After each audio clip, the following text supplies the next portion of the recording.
नमस्कार दोस्तों, स्वागत है अपने YouTube channel top trending GK में। दोस्तों इस वीडियो में देखने वाले हैं रेलवे ग्रुप डी एग्जाम 23 अगस्त 2022 की थर्ड शिफ्ट में पूछे गए 45 में से 42 जीके प्लस साइंस के सवाल मिल चुके। तो सारे सवाल आंसर सहित एक्स्ट्रा फैक्ट सहित जाने वाले हैं। आने वाले शिफ्ट में जिन भी कैंडिडेट का एग्जाम है ज़रूर फायदा होगा। वीडियो के अंत तक आपको बने रहना है। PDF फाइल ऑल शिफ्ट की एक साथ जल्दी टेलीग्राम चैनल पर अपडेट हो जाएगी। जो भी कैंडिडेट टेलीग्राम चैनल से नहीं जुड़े हैं, लिंक डिस्क्रिप्शन बॉक्स में है, क्लिक करके आप ज्वाइन हो जाइएगा। इन सभी कैंडिडेट का बहुत बहुत धन्यवाद जिन्होंने रियल और ऑथेंटिक सवाल है वो टेलीग्राम पर सेंड की है। तो सवाल नंबर 1 से यहाँ पर कंटिन्यू करते हैं।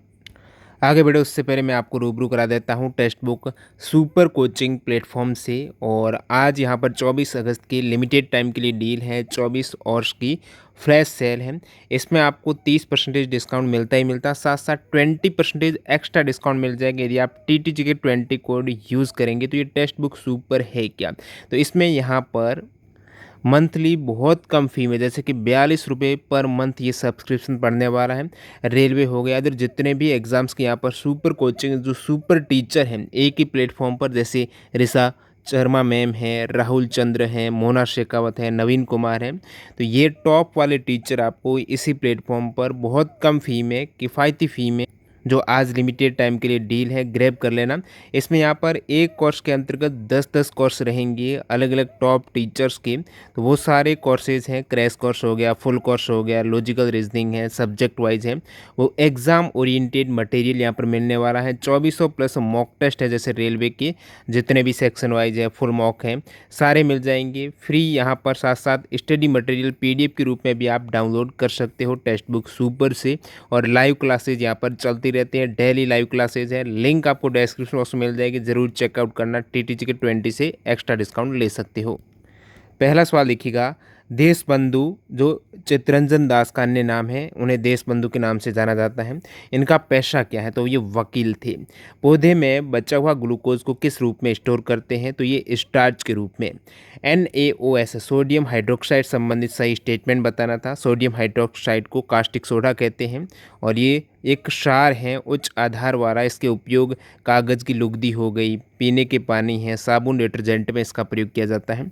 ऊष्मीय अपघटन अभिक्रिया का रिएक्शन पूछा था, तो ये NCERT में 3 रिएक्शन बता देता हूँ जो ऊष्मीय अपघटन के हैं। यहाँ पर एक तो आपके फेरस सल्फेट को ऊष्मा देंगे तो ये फेरिक ऑक्साइड में कन्वर्ट हो गया। और तो ये अपघटन सारी रिएक्शन हो रही है। कैल्शियम कार्बोनेट है, चूना पत्थर है, इसको ऊष्मा देंगे तो ये बुझा हुआ चूना और कार्बन डाइऑक्साइड बन गया। ये सभी ऊष्मा के द्वारा वियोजन अभिक्रिया है, जिसे ऊष्मीय वियोजन आप कह सकते हो। और लेड नाइट्रेट का भी ऊष्मीय वियोजन हुआ तो लेड ऑक्साइड बन गया। नेक्स्ट वाले यहाँ पर 2 ओम और 4 ओम के प्रतिरोध है, श्रेणी क्रम में है तो डायरेक्टली ऐड करेंगे, समानांतर क्रम में है तो 1/R के रूप में आप ऐड करते हो। राज्यसभा में आर्टिकल 80 के तहत कितनी अधिकतम सीटें हो सकती है? 250 हो सकती है। वर्तमान में 245 है। इन 250 में से 12 राष्ट्रपति के द्वारा नाम निर्देशित है और 238 है राज्य और UT की। जैन धर्म संबंधित जल मंदिर का निर्माण किसने कराया है? तो ये नंदीवर्धन ने कराया था 528 BC में। भगवान महावीर को ये समर्पित है जल मंदिर है, जो कि है पावापुरी बिहार में। एक जल महल भी है, वो राजस्थान में है। नेक्स्ट सवाल, संघ की राजभाषा हिंदी होगी किस आर्टिकल में है? 343 में है। लिपि देवनागरी और भाषा हिंदी है। ये जो इसकी घोषणा है ये 14 सितंबर 1949 को ये स्वीकार किया गया है आधिकारिक भाषा के रूप में हिंदी को। इसलिए 14 सितंबर को राष्ट्रीय हिंदी दिवस मनाते हैं। और पहला जो विश्व हिंदी सम्मेलन हुआ था 10 जनवरी को हुआ है, तो विश्व हिंदी दिवस 10 जनवरी को मनाया जाता है। लेटेस्ट जो लास्ट में विश्व हिंदी सम्मेलन है वो मॉरिशस में हुआ था 2018 में। 2021 में फिजी में होना था, नहीं हुआ है। अभी 2022 में ये शेड्यूल हुआ है। पहला हुआ था नागपुर में 10 जनवरी 1975 को। किसने मार्च 2022 में 8वीं बार ये एशियाई बिलियर्ड्स खिताब दोबारा रिपीट हुआ है? पंकज आडवाणी ने जीता है। इससे पहले उनका जो 41वां पूछा था, तो ये इनका खिताब 24वां अंतर्राष्ट्रीय है, 8वां एशियाई खिताब है। और इन्होंने किसे हराया है ये एक्चुअल में पहले सवाल पूछा गया था। ध्रुव सीतवाला का हरा कर ये खिताब जीता है। किन्होंने जीता है? तो ये बिलियर्ड्स का खिताब पंकज आडवाणी ने। आवर्त सारणी में किस तत्वों का ग्रुप है वो भिन्न है? तो यहाँ पर देखेंगे जो 9 नंबर वाला फ्लोरीन एलिमेंट है ये आवर्त सारणी का 17वां ग्रुप है। बाकी 11, 19, 37 ये पहले ही ग्रुप में आपको एलिमेंट मिल जाएंगे। नरसिम्हा राव के समय विकास का जो LPG, जिसमें 3 प्रमुख उदारीकरण, निजीकरण और वैश्वीकरण है, ये मॉडल किस पंचवर्षीय योजना में? तो उदारीकरण की सबसे पहले जो शुरुआत हुई थी 1991 में हुई थी। तो उस समय जो नरसिम्हा राव प्रधानमंत्री, मनमोहन सिंह वित्त मंत्री थे। तो ये 8वीं पंचवर्षीय योजना के दौरान है, क्योंकि जो नरसिम्हा राव हैं 9वें प्रधानमंत्री रहे हैं 1991 से 96 तक। तो इस समय जो कौन सी पंचवर्षीय योजना चल रही थी? 8वीं। दक्षिण पश्चिम मानसून में सबसे अधिक वर्षा कहाँ होती है? ये विकल्प दे रखे थे। करेक्ट आंसर आप बताएंगे।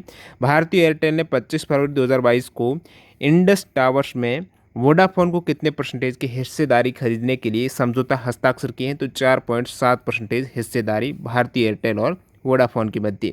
100 वाट के जो कुल बल्ब हैं वो प्रतिदिन 5 घंटे चलते हैं, तो कितनी खपत हुई? अब 1 यूनिट का दाम आपको 6 रुपये दे रखा है। अब 1 यूनिट का मतलब है 1 किलोवाट घंटा। कितने किलोवाट घंटा हो रहे हैं? तो आप कहेंगे 1000 वाट है, इसको किलोवाट, 1000 वाट में 1 किलोवाट है। 1 किलोवाट हो गया। अब कितने घंटे हो रहे हैं? प्रतिदिन 5 घंटे हैं। सितंबर में 30 दिन है, तो यहाँ पर घंटे हो गए कितने? 150, और 1 से गुणा करना है, किलोवाट तो 1 है, तो टोटल 150 यूनिट का बिल आया। 1 का 6 रुपये, तो 150 गुणा 6, 900 रुपये बिल। ब्रह्मपुत्र की सहायक नदी कौन सी नहीं है? ये विकल्प थे। इनमें से गंडक है वो गंगा की है, ब्रह्मपुत्र की नहीं है। बाकी धनश्री, मानस, तोरसा, लोहित है, दिबांग है, सुबनश्री है, ये आप देख पा रहे हो ब्रह्मपुत्र की सहायक नदियाँ। तो प्रमुख जो भी नदियाँ हैं सिंधु, ब्रह्मपुत्र, गंगा, इनकी आप ट्राइब्यूटरी देख लेना। दक्षिण भारत में फसल कटाई संबंधी कौन से उत्सव हैं? तो साउथ इंडिया में पोंगल है, एक ओणम है। सो फसल कटाई के हैं। पोंगल तमिलनाडु का है, ओणम केरला का है। अन्य प्रमुख उत्सव जो फसल से संबंधित, जैसे लोहड़ी, बैसाखी, ये पंजाब की हैं। ठीक है। मकर संक्रांति उत्तर भारत है, बिहू असम का है, नोखाई उड़ीसा का है, गुड़ी पड़वा जो महाराष्ट्र का है, और वंगाला मेघालय का आ चुका है इससे पहले, उगादि आंध्र प्रदेश, कर्नाटक, विशु केरल का है।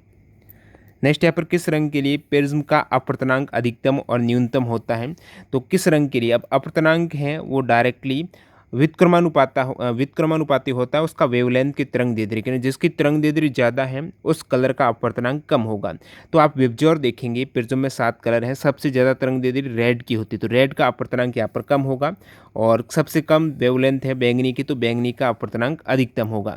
नेक्स्ट वाले हैं, रक्त का थक्का बनने में सहायक कोशिका कौन सी है? रक्त का थक्का प्लेटलेट, बिंबाणु हो जाएगा, जिसे आप थ्रोम्बोसाइट कह सकते हो। विटामिन के भी सहायक है रक्त थक्के में। मांग के नियम संबंधित सही स्टेटमेंट बताना था। यहाँ पर कथन दे रखे थे, जब कीमत बढ़ती है तो मांग कम हो जाती है। ये करेक्ट है। कीमत बढ़ेगी, जब कोई भी वस्तु है उसकी प्राइस बढ़ेगी तो आप थोड़ी खरीदेंगे, मांग कम हो जाएगी। और मांग घटती सीमांत उपयोगिता के नियम से व्युत्पत्त हुई है, ये भी करेक्ट है। सीमांत उपयोगिता का हार्श नियम है, ये जरूर देखना। जब किसी वस्तु को आप बार बार बहुत ज़्यादा उपयोग करें तो उसकी वैल्यू घट जाती है, और धीरे धीरे उपयोग करना आप कम कर देते तो वो हार्श नियम हो जाता है। कहीं ना कहीं यहाँ से मांग का नियम है वो आया है, तो दोनों स्टेटमेंट करेक्ट है। भारतीय सेना ने दिसंबर 2021 में कौन सा in house messaging app launch किया? इन हाउस मैसेजिंग ऐप भारतीय सेना ने दिसंबर 2021 में सिग्मा यानी army secure indigenous messaging application को लॉन्च किया था। 2022 इंडिया ओपन बैडमिंटन में मेन सिंगल्स का खिताब जीता है लक्ष्य सेन ने। मेंस डबल भी इंपॉर्टेंट है, क्योंकि दोनों ही इंडियन खिलाड़ियों ने जीता है। लक्ष्य सेन का पहले ही आ चुका है। और मेंस डबल का जीता दोस्तों सात्विक सिराज, रैंडिक रेड्डी और चिराग शेट्टी ने, ये भी याद रखिएगा। प्रिज्म में विचलन कोण कौन सा है? डायग्राम दे रखा था। तो विचलन कोण होता है क्या है? प्रिज्म में वैसे डायरेक्टली रे तो इस प्रकार जानी चाहिए थी, गई नहीं, लास्ट में किस प्रकार गई? इस प्रकार। तो ये जो दोनों ही रे का आपस में विचलन हो रहा है ना, यही आपका विचलन कोण जो इमेज में आप देख पा रहे हो, ब्लू वाला कलर। नेक्स्ट वाले यहाँ पर एक बच्चा जादुई दर्पण के सामने खड़ा है। अब जादुई दर्पण क्यों है? क्योंकि ये दर्पण इस टाइप से है कि बच्चा का जो ऊपरी हिस्सा है वो उनको बड़ा दिखता है बच्चे को, कि ऊपरी जो सिर है वो उन छवि बड़ी प्राप्त करता है। मध्य का शरीर है सेम आकार का उसको दिखता है, और पैर छोटे दिखते हैं। अब आपको पता होगा भली भांति कौन से मिरर की ये विशेषता है जिसमें इमेज बड़ी बनती है। शुरुआत में सिर की छवि बड़ी, तो आप कहिए अवतल जो दर्पण है ना उसमें इमेज बड़ी बनती है, तभी तो शेविंग मिरर में, ठीक है, गाड़ियों की लाइटों में अवतल दर्पण का, या फिर डॉक्टर डेंटिस्ट करते हैं, क्योंकि इमेज बड़ी बनती है। तो यहाँ पर भी बन रही है। और बराबर इमेज बनती है वो कौन से दर्पण की बनती है? तो वो आप कहेंगे प्लेन एक तरीके से, तो अवतल और बराबर बन रही तो बीच का प्लेन हो जाएगा।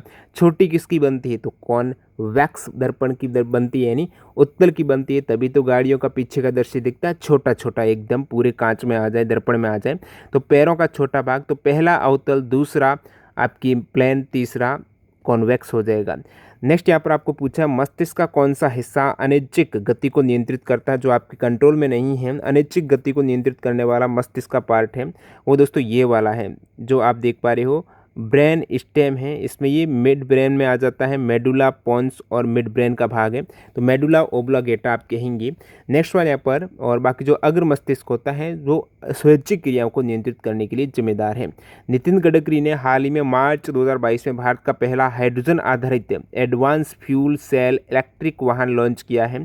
वो किस कंपनी का है? तो टोयोटा मिराई नाम का ये वाहन लॉन्च किया है नितिन गडकरी ने मार्च 2022 में। ये हाइड्रोजन आधारित है। नेक्स्ट वाला देखते हैं, अवतल दर्पण में आवर्धन कैसा होता है? ऋणात्मक और धनात्मक दोनों, यहाँ पर एडिट कीजिएगा इसको धनात्मक, ठीक है, क्योंकि एक स्थिति ऐसी भी आती है अवतल दर्पण में, आप देख पाते हो। अब वैसे आवर्धन होता क्या है? बिंब प्रतिबिंब की हाइट और बिंब की जो हाइट आपको दिखती है, साइज दिखता है। अब प्रतिबिंब की हाइट ऊपर की डायरेक्शन में आप ले रहे हो वो पॉजिटिव रहती है, नीचे की डायरेक्शन में नेगेटिव। अब अवतल दर्पण में लगभग 5 ऐसे केसेस मिलेंगे जिसमें प्रतिबिंब नीचे बनता है। अब नीचे बनता है तो नेगेटिव हो गई, तो 5 केसेस में नेगेटिव। जब आपका बिंब पी और एफ के मध्य हो ना, तो इमेज पीछे की साइड बनती है, बड़ी और सीधी बनती है। इस आप क्या देख पा रहे हो कि ऑब्जेक्ट भी ऊपर है, इमेज भी ऊपर है, इसका मतलब पॉजिटिव। तो धनात्मक और ऋणात्मक दोनों जो ऑप्शन होगा वो होगा।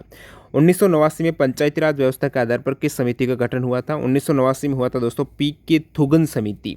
अब प्रमुख जो पंचायती राज से संबंधित समितियां हैं उसमें बलवंत राय मेहता समिति सबसे पहले 1956, अशोक मेहता 1977 और जीवी के राव समिति 1985, LM सिंघवी 1987 और पी के थुंगन। ये 5 समिति जरूर याद रखिएगा कब इनका गठन हुआ। ये सभी पंचायती राज से संबंधित पूछ ले कौन सी नहीं है, तो ये सभी बलवंत राय हैं, अशोक मेहता, राव समिति, सिंघवी समिति, थुंगन समिति। नेक्स्ट वाला देखते हैं, 20 रुपये सालाना प्रीमियम पर बीमा योजना कौन सी है? तो ये अभी अपडेट हुआ है मई 2022 में। पीएम सुरक्षा बीमा योजना के लिए पहले सालाना प्रीमियम 12 रुपये था, अभी बढ़ाकर 20 रुपये किया गया है। तो ये है सुरक्षा बीमा योजना, प्रधानमंत्री सुरक्षा बीमा योजना। शुरुआत है दोस्तों इसकी जब की गई थी उस समय जो ये शुरुआत मई 2015 में हुई है। तो 12 रुपये प्रीमियम आप सालाना पे कर सकते थे और आपको यहाँ पर दुर्घटना या फिर स्थायी अपंगता के केस में मृत्यु हो जाती है, या फिर स्थायी अपंगता 2 लाख का बीमा मिल रहा है एक तरीके से प्रीमियम 12 रुपये में। और बाकी आयु सीमा इसके लिए अप्लाई के लिए 18 से 70 वर्ष है। 12 रुपये आपको सालाना प्रीमियम देना है, अभी ये 20 रुपये कर दिया है। बीमा अवधि है 1 वर्ष, जो कि नवीनीकरण इसमें कराना पड़ता है अभी 20 रुपये देकर। इसी प्रकार प्रधानमंत्री जीवन ज्योति बीमा योजना है, इसमें प्रीमियम 330 रुपये है। 18 से 50 वर्ष की आयु है। कोलकाता में ये भी मई 2015 में लॉन्च की गई थी। और ये जो प्रधानमंत्री नेक्स्ट है आयुष्मान भारत योजना या फिर प्रधानमंत्री जन आरोग्य योजना है, ये 23 सितंबर 2018 को लॉन्च हुई है। इसमें प्रत्येक परिवार को हर वर्ष 5 लाख रुपए का स्वास्थ्य बीमा प्रदान किया जा रहा है। नेक्स्ट वाला देखते हैं यहाँ पर, जब नींबू के रस में पानी मिलाते हैं तो हाइड्रोक्सी आयन में क्या प्रभाव पड़ेगा? नींबू का रस होता है दोस्तों एसिड, अम्लीय होता है, और इसमें यदि आप जल मिला रहे हो तो अम्लीय है, इसकी सांद्रता घट जाएगी। H+ आयन की एक तरीके से सांद्रता वहाँ पर कम हो रही है। हाइड्रोक्सी आयन में क्या प्रभाव पड़ेगा? आई थिंक इसका आंसर बढ़नी चाहिए, हाइड्रोक्सी आयन है। अब आप कमेंट सेक्शन में बताना, थोड़ा डाउटफुल है। सबके लिए समान लागू होता है, विधि के द्वारा कानून सबके लिए समान। विच प्रोटोकॉल इन 1987 फेज्ड आउट CFC? तो क्लोरोफ्लोरोकार्बन है, इसके कंट्रोल के लिए कौन सा प्रोटोकॉल 1987 में फेज आउट हुआ है? वो है मॉन्ट्रियल प्रोटोकॉल है, जो ओजोन परत के संरक्षण के लिए वियना सम्मेलन में ये पारित प्रोटोकॉल है। ओजोन परत के संरक्षण के लिए क्लोरोफ्लोरोकार्बन जो जिम्मेदार ओजोन परत के क्षय के लिए, उसकी कंट्रोल के लिए 1987 में मॉन्ट्रियल प्रोटोकॉल है। इसी प्रकार क्योटो प्रोटोकॉल की बात करूँ तो ग्लोबल वार्मिंग है, इसको रोकने के लिए क्योटो प्रोटोकॉल है वो 1997 में हुआ है। और रामसर सम्मेलन है नम भूमि संरक्षण के लिए 1971 में। ये तीनों ही प्रोटोकॉल इंपॉर्टेंट है। रामसर 1971, क्योटो प्रोटोकॉल 1997 और मॉन्ट्रियल प्रोटोकॉल है 1987। किस हेतु हुआ है? मॉन्ट्रियल हुआ है ओजोन परत, क्योटो हुआ है ग्लोबल वार्मिंग, रामसर हुआ है आर्द्र भूमि संरक्षण। किसी केमिकल रिएक्शन के बाद AQ का मतलब, जब केमिकल रिएक्शन वाला चैप्टर कराया है उसमें मैंने ये बताया, नोट करके बताया था। अभी जो हाल ही में 2-3 दिन पहले आपका केमिकल रिएक्शंस का एक वीडियो डाला था, उसी में से मिल जाएगा। AQ का मतलब है यौगिक पानी में घुला हुआ है। L का मतलब लिक्विड है, वो तरल कोई भी हो सकता है। पौधे का कौन सा भाग प्रदूषण को संचित करता है? तो एक स्टूडेंट ने इस टाइप से बताया कि गार्ड सेल रहती है प्लांट की लीफ की, वो कब ओपन होती है? तो प्लांट के जो लीप की गार्ड सेल है वो क्या करती है, गैसों के आदान प्रदान वक्त के ओपन रहती है। तो रंध्र यहाँ पर एक तरीके से हो सकता है आंसर। सरीसृप में लिंग निर्धारण किसके द्वारा होता है, अब मेल होगा या फिर फीमेल होगा, वो निर्धारण होता है टेम्परेचर। देखा जाता है कि 30 प्लस से अधिक टेम्परेचर पर इन्होंने यदि किया है, अंडा बनता है, फर्टिलाइजेशन यानी होता है, तो मेल बनता है, 25 से कम फीमेल। इस टाइप से जो एक प्रयोग किया गया है ये देखा गया है। तो सरीसृप में लिंग निर्धारण है, टेम्परेचर डिटरमिन करता है कौन सा लिंग होगा। सरीसृप में आंतरिक निषेचन होता है। नेक्स्ट वाले यहाँ पर दो संयोजी इलेक्ट्रॉन किसका है, दो संयोजी ऑप्शन ये थे धातु, अधातु, उपधातु। तो धातु में आपको मिलेंगे ग्रुप 2 का एलिमेंट है, उसकी जो संयोजकता है वो 2 रहती है। तो ये एल्कली अर्थ मेटल है, क्षारीय मृदा धातु है। एक संयोजी इलेक्ट्रॉन भी धातु है, क्षारीय धातु ग्रुप 1 की। 3 वैलेंस इलेक्ट्रॉन है, बोरॉन ग्रुप 13 ग्रुप है, 14 का 4 है, 15 का 5। इस टाइप से आपको वैलेंस इलेक्ट्रॉन देखने को मिल रहे हैं। नेक्स्ट यहाँ पर ओडिशा के कोरापुट, रायगढ़, कालाहांडी और बोलांगीर जिले किस खनिज के उत्पादन में, बॉक्साइट उत्पादन में। प्रश्न आपको दे रखा था, कार्बन समूह में क्रियात्मक समूह के जुड़ जाने से हाइड्रोजन हट जाता है और कार्बन के समूह जुड़ने से इसका भौतिक गुण भी चेंज होता है। तो स्टेटमेंट आधारित ये सवाल था। एक है विद्युत चुंबकीय प्रेरण का उदाहरण है, विद्युत चुंबकीय प्रेरण का पूछा है तो जनित्र हो जाएगा। विद्युत मोटर होती है या फिर विद्युत घंटी होती है, ये दोनों ही विद्युत धारा के चुंबकीय प्रभाव का उपयोग होती है। और विद्युत जनित्र में ये इंडक्शन प्रेरण का होता है। प्रतिरोध के बारे में सही स्टेटमेंट पूछा था, प्रतिरोध ताप से स्वतंत्र होते हैं। प्रतिरोध का सही मात्रक ओम करेक्ट है। ताप से स्वतंत्र नहीं होते, ताप पर डिपेंड करते हैं प्रतिरोध। एक सवाल में उदासीनीकरण अभिक्रिया को बैलेंस करना था। एक सवाल था बायोटेक्नोलॉजी डिपार्टमेंट ने कोई कैंसर प्रिवेंट करने के लिए इवेंट है वो किसने लॉन्च किए, मिनिस्टर कौन था। इस टाइप से ये नहीं मिला एग्जैक्ट सवाल। आनुवंशिका की परिभाषा से एक सवाल था। चुंबक के पास कोई चालक वायर आता है, धारा प्रवाहित होती है, तो कम ज़्यादा आप धारा ऐसी वायर है तो वहाँ पर वो प्रेरण होगा। तो इस टाइप से ये सवाल पूछे गए हैं आज आपकी थर्ड शिफ्ट में यानी 23 अगस्त को ग्रुप डी की। और जो कैंडिडेट हैं टेक्स्ट बुक का जो सुपर कोचिंग प्लेटफॉर्म से जुड़ना चाहते हैं तो TTGK 20 कोड यूज़ करना, लिंक डिस्क्रिप्शन बॉक्स में चेकआउट कीजिएगा। धन्यवाद।